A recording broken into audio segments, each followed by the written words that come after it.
This is Cinema Freaks Live. I'm Larry, I'm Tony. and we're talking about Alien Covenant, which is a movie about aliens and some other stuff as well. And if you've seen any alien movie, then you probably know what you're gonna get here. I don't know. What did you think of it? Well, I don't even know where to start.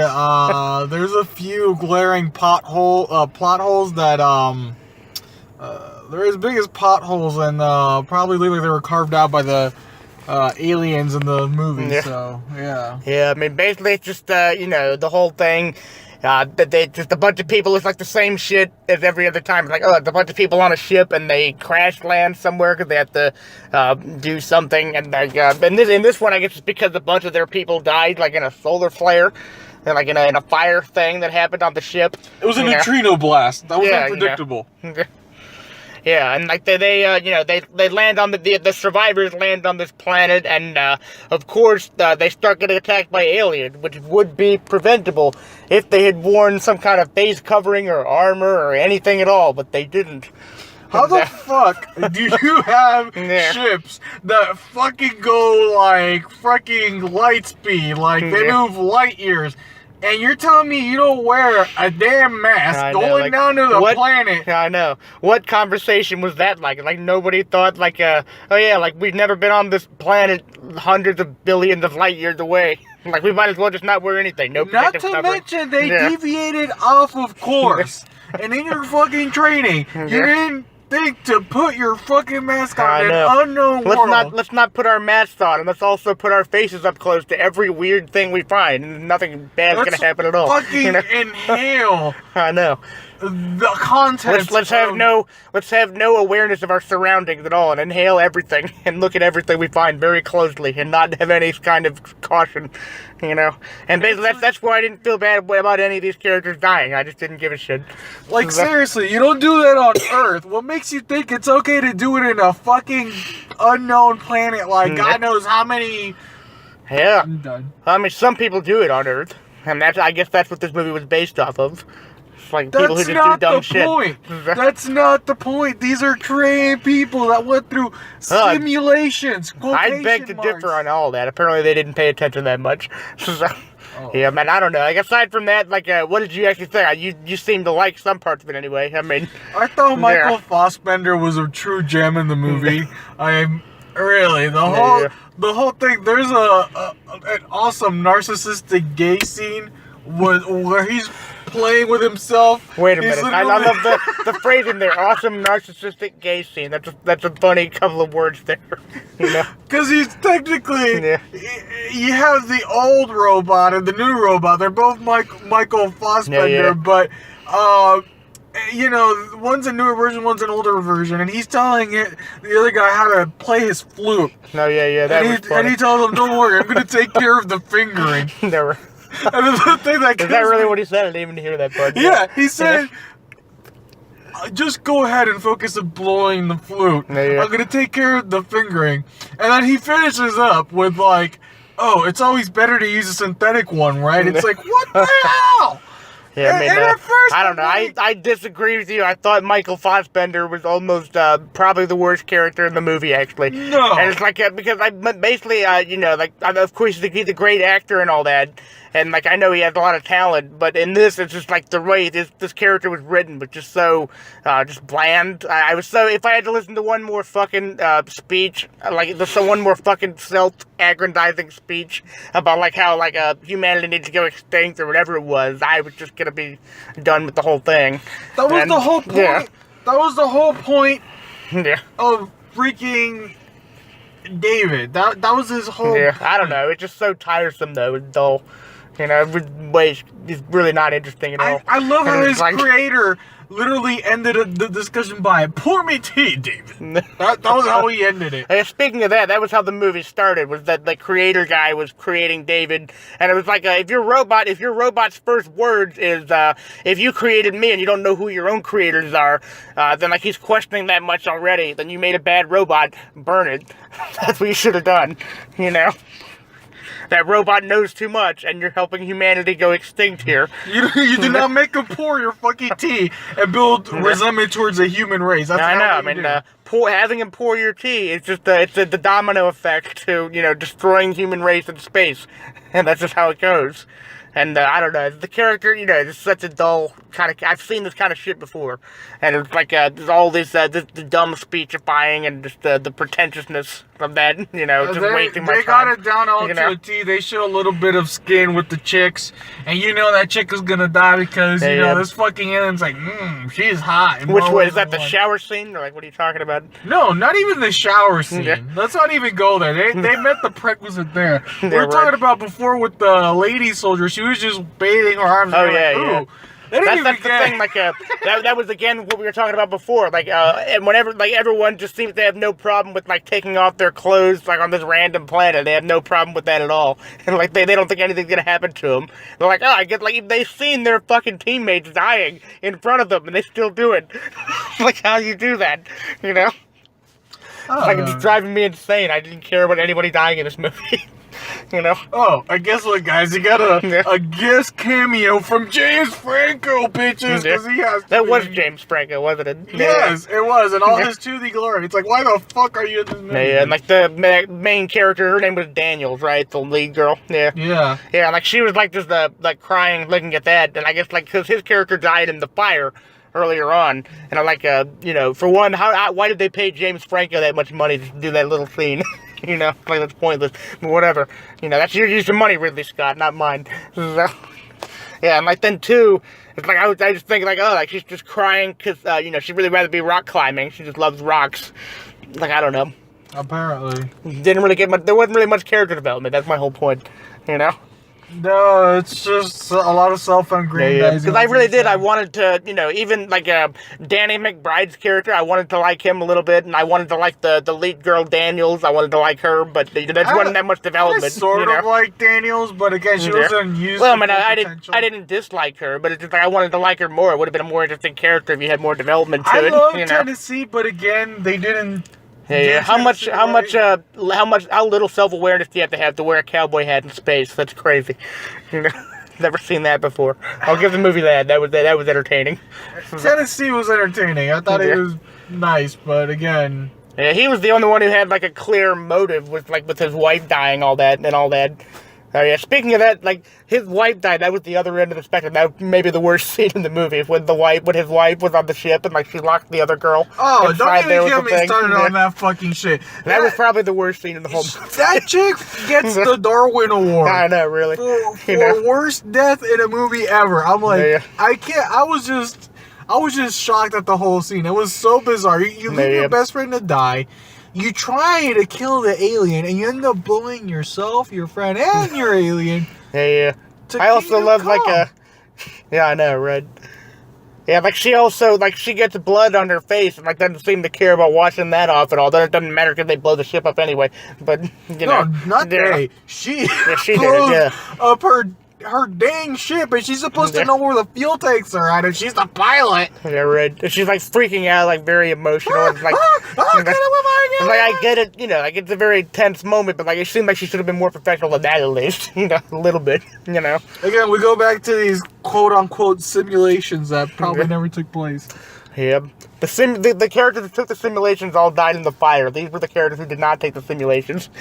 That's what probably happened. Oh, yeah, no, they were too busy shagging in the shower, since it was like husband and wife combos. There was they were all husband and wife combos, like it's some kind of fucking Jason movie, like in the 80s or something like that. It's like, what was that about? Whose idea was that for a couple's retreat? Are you kidding me? That's the worst date I've ever heard of. It's something James Franco would think of. Building a cabin out by the lake, out in outer space. Oh, yeah.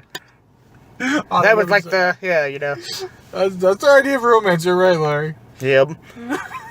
Yeah. I mean, like, I don't know. Everything about this was extremely predictable. Like, I knew pretty much everything was gonna happen. Like, it was all just the same played out shit. It was just people dying, like, on the alien planet. We've seen that before. There wasn't really much new. We've seen the whole thing where you guide the aliens through the hatches. And even the part where they, like, got rid of the alien through the hatch or whatever. Like, that shit, you've seen it so many times in the heroin dangling off. Like, and how did nobody have any questions about which one of the robots it was on the ship at the end? They didn't even bother questioning if that was the right one. Like, at all. I was going to mention about that. They took me for a spin because I thought that the main computer mother had identified him as the unidentified life form.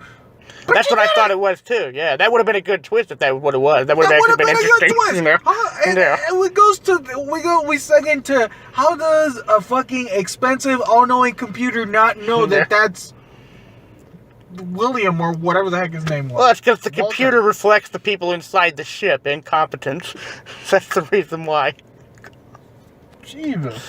Yeah, no, but like, you know, the moment that he got back on the ship, I was like, that's not him. That's not the right one. It was so predictable. But that we're skipping out on the best part. Yeah. When fucking David tells the captain, the acting captain, who sucks, by the way, come take a look at my panties. Oh, don't worry, it's safe. Prick actually takes a look. It's like, seriously, you weren't expecting a damn monster to eat your face. The thing was, no, I actually liked that acting captain guy. I thought he was one of the better actors in the movie, for one. And I thought that character could have been interesting, but he just had such a dumb death, like you mentioned. It was hard to take seriously. You know? Dude, seriously? It's like, you know, that was part of what I was saying earlier. I was including that part in what I was saying earlier about this looking at everything like really close. But you're right, that was exceptionally dumb, even for this movie. You know, it really was very seriously, you're gonna trust the robot who you said, you know, and you talk all this shit about seeing the devil when you were a kid, and you're trusting the robot that should not be trusted, and you get your face eaten off, and after you get your face eaten off, you're technically impregnated and you give birth to.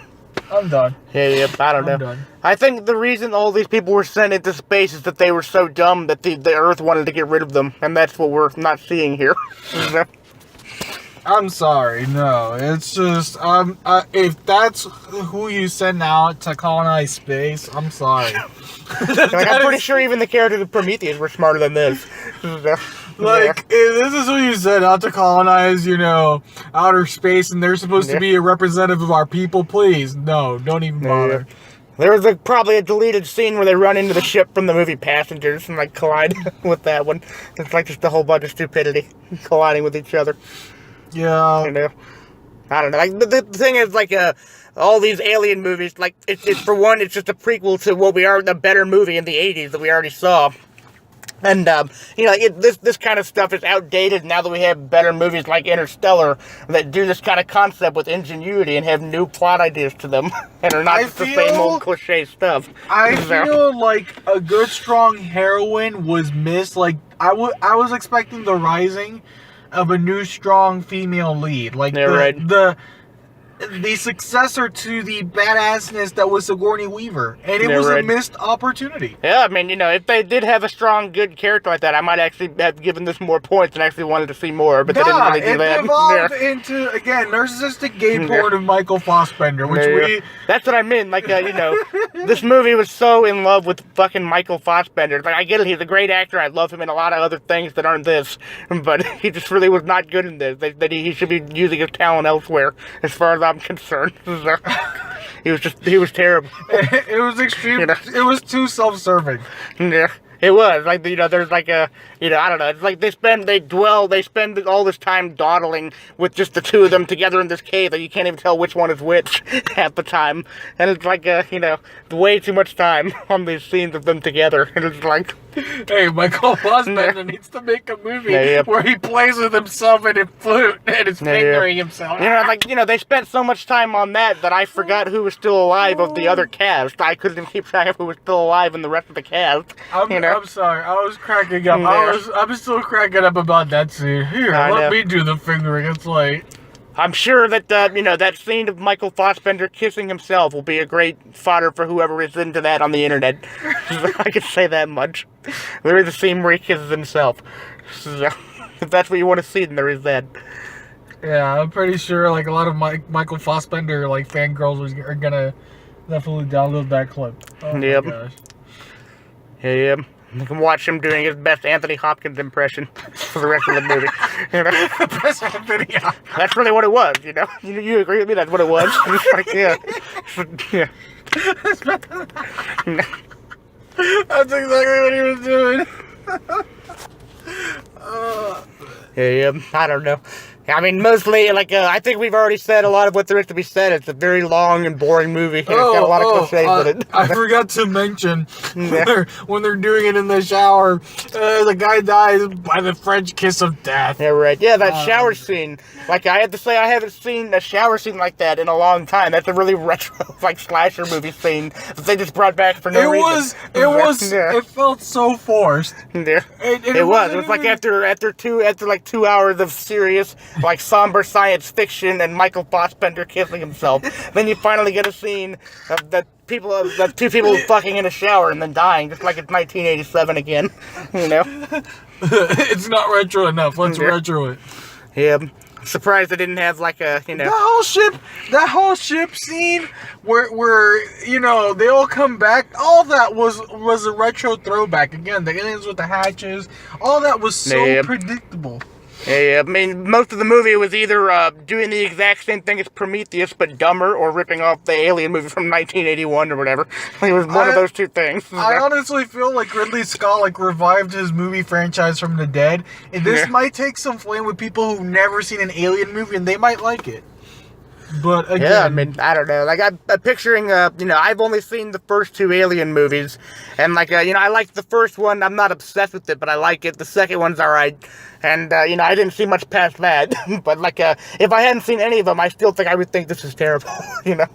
No, this will be terrible on the sole virtue that it's Michael Fassbender just making out with himself, and not Sigourney Weaver getting in there kicking ass and. Yep.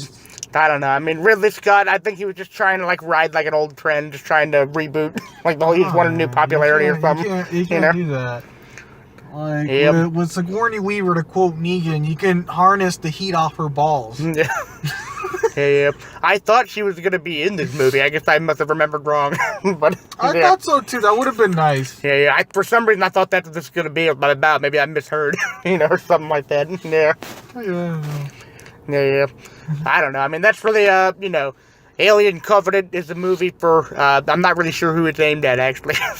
It's aimed towards the new generation, sans Sigourney Weaver, with Michael Fassbender and all his pretentious Anthony Hopkins-like acting, and, yeah, it's quite a trip. Yeah, I can guarantee you, like, if this bombs in the box office, they're just going to remake the original one in, like, 2 or 3 years, and we're just going to do the whole thing over again, you know? Ridley Scott, producer.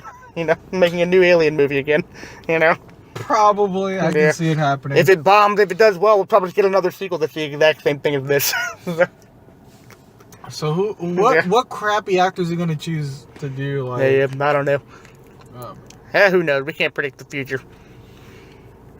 That we can't. But we can predict this movie. Yeah, I mean, I don't know. Just everything that happened, it was just, you know, I knew basically what was going to happen at every turn. Yeah. Yeah, like the aliens aren't that scary when you keep showing them. That's the other thing. Like, it's not scary when you show them all the time. So. Even some of the bits that were gory and stuff, the CGI was so heavy, and the action was so fast, you couldn't even get a good look at what the hell is going on. All you knew, people were dying left and right. Yeah, right. There was, like, I think the only parts that I kind of enjoyed were earlier on when they had, they were in that field with, like, it was kind of like a different setting for an Alien movie. It looked kind of interesting, but then they just didn't really do anything with that. They just kind of left and moved on. So, yeah, it didn't really do much. They did show what happened there, but again, that was all Michael Fassbender, you know. Yep. Being full of himself again. Yep, I don't know. I mean, I think we've said a lot about this movie. Is there anything else we didn't cover? I can't even remember. If there was much else we didn't say about it. I mean, we address how stupid they are. That's a given. Just say that for the whole 2 hours. That's basically what it is. For a minute there, when they came into a new planet, for a minute we thought we were watching Star Wars. With the takes on the scenery, it's like, really? They're right. Yeah, I mean, I don't know. At this point, like, you know, having nice scenery in a sci-fi movie, it's like we just saw Guardians of the Galaxy Volume 2. It had much nicer scenery. So.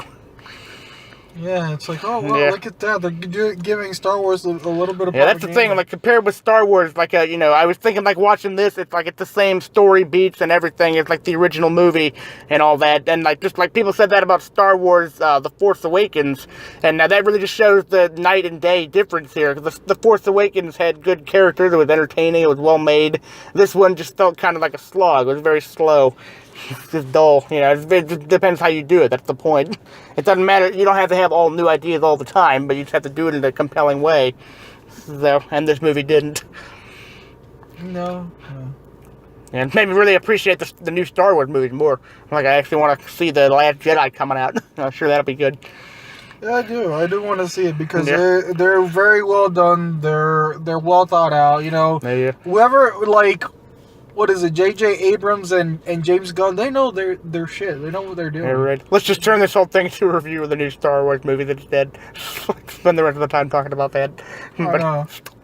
Yep. I don't know. I think I'm about done with this. Sorry. What about you?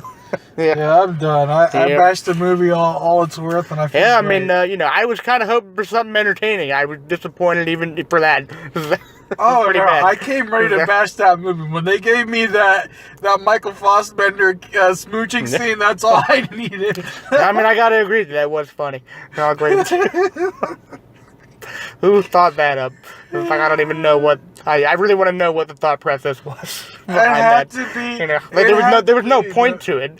There's absolutely no point to it. It had to be a female, like a female in there, or somebody who thought, hey, it's a good idea to have Michael Fassbender kissing himself. Yeah. It's going to bring in a lot of the female audience into the theaters. Let's do that. Yeah, maybe. I'm not sure. I mean, I think women these days like the same movies as guys do, so I'm not even sure if that would be a good idea anyway. I'm sorry. I was just cracking it. That's all I got. That's all I got. If that was their idea, then it was a dumb idea. That's all I'm saying, What part of this movie was smart? Yeah, I don't know. The part where they decided to end it, maybe. I don't know. Exactly. Yeah. Well, this has been Alien Covenant, and I don't know. I don't recommend it. I don't either. Yeah, this has been Cinema Freaks Live. I'm Larry. Tony. And we'll see you next time, or you'll hear us because we're on a podcast. Thank you.